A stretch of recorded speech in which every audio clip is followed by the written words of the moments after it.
heart of South Carolina's backcountry lies a mystical place called Healing Springs. Located about 3 miles west of scenic Blackville off of Highway 3, Healing Springs has been a popular tourist destination for years, but the cool waters supplied by underground aquifers also have another reputation. The springs are reported to have healing properties, and the aura of mystery surrounding them has been the subject of conversation for more than 2 centuries. The doctors said it was medicine was in it. I don't know. Say it was good for your health to drink it. The legend of Healing Springs begins with the first people to settle the area centuries ago, the Native Americans. There were several different tribes in the South Carolina area, pretty much divided along language divisions.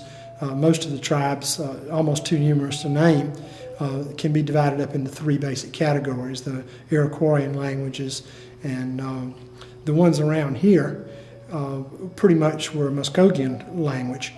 And so the Edistos, which were probably the ones in the Healing Springs area, were the ones that probably spoke that language. You've got to think back to the time when Windy Hill Creek was a very special spot because it was near the Edisto River and on high ground north of what is now Blackville, and it was an excellent place for people to live. So the Indians' concept of Healing Springs, very pure springs, very abundant springs, I'm sure they applied very magical standards to those springs.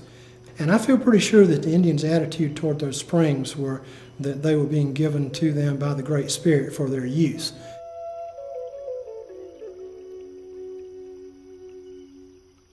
White European settlers soon displaced the Native Americans and began to clear the land for farming. But South Carolina would soon be torn apart by the American Revolution, and the legend of Healing Springs would grow to mythic proportions.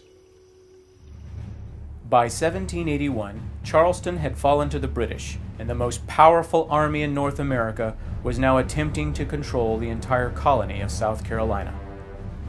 In August of that year, General Cornwallis ordered a small British force under the command of Bloody Bill Cunningham to march north to 96.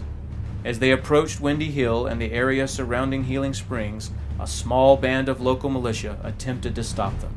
In relation to the Battle of Windy Hill, which became known as Slaughter Field, my grandfather, Patrick Kane, was a lieutenant in that battle, and I understand that he was the officer in charge of the Patriots on that day. The local militia surprised the Tory soldiers, and a fierce firefight followed.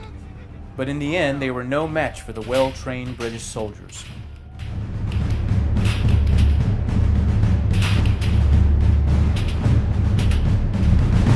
Within minutes, all of the Patriot militiamen were either dead or dying. At the same time, 4 British soldiers had been mortally wounded. Instead of taking the dying men with them, the British commander arranged to leave them in the care of 2 local men, loyal to the British Crown.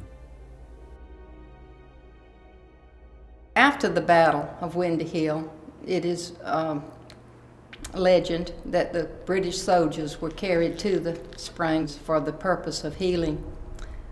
They were thought to not survive their battle injuries, but it is also said that the springs contributed the therapeutic waters and contributed to the healing, and that all of the British soldiers did survive and was able to leave and go back to their regiment in Charleston. Despite their minor victory, 2 months later, the British Army under Cornwallis would surrender to Washington at Yorktown. However, the legend of Healing Springs and the wounded British soldiers would be told over and over again through the years, while others would claim to have been healed by the cool running waters. With Healing Springs Baptist Church being established near the site, their healing properties began to take on a divine nature. In July of 1944, Lute Boylston, who had purchased the Healing Springs property in 1900, determined that the springs needed to be protected for all time, and so he decided to deed the property back to whom he saw as the original and rightful owner. Almighty God. The county clerk officially approved the deed transfer, and thus Healing Springs is the only property in South Carolina where the legal owner is actually recorded as the Almighty. The site from that day forward became known as God's Acre.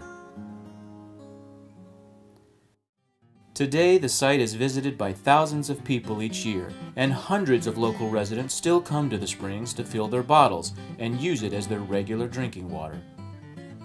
You can sit at Healing Springs any day and you can see license plates from all over the United States. So it is a very special place. And the water is good, great. This is the only water we drink is the spring water.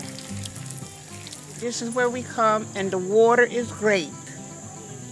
To me, it makes you feel better when you drink it, not this tap water. Healing Springs is now an officially recognized historic site in the South Carolina National Heritage Corridor, who also assist in maintaining it for the general public to enjoy. There is no fee to see or drink the Healing Springs waters.